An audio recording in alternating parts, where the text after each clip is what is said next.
Such as?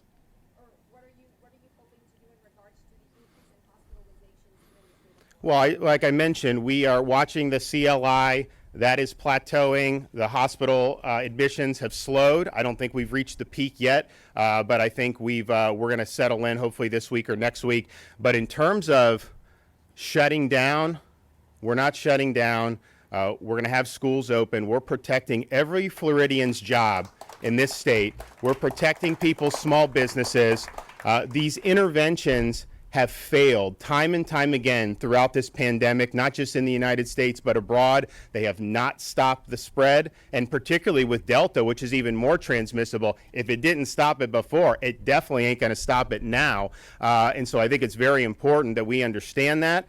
The best defenses we have are the combination of the natural immunity that's been built up and our seniors first vaccination efforts. I think that's why you have such a steep decline in mortality year over year. And look, at the end of the day, would I rather have 5,000 cases amongst 20-year-olds or 500 cases amongst seniors? I would rather have the younger because of the effect that it has. And so I think protecting the vulnerable has been the right way to go. And, I do anticipate us monitoring those indicators. But I think it's important to point out because, obviously media does hysteria. You try to fear monger. You try to do this stuff.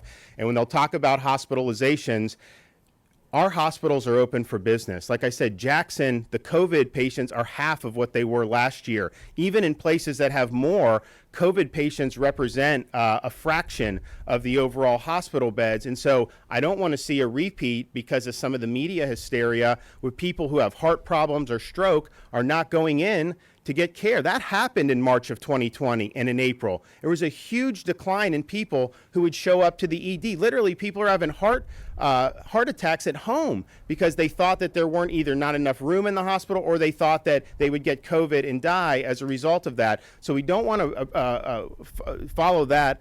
People should be good. You should go. And then I would say just the broader public, particularly our seniors who've been vaccinated, I think the data's clear. You may test positive. We hope that wouldn't happen, but the mortality and all that is dramatically reduced. And so you do have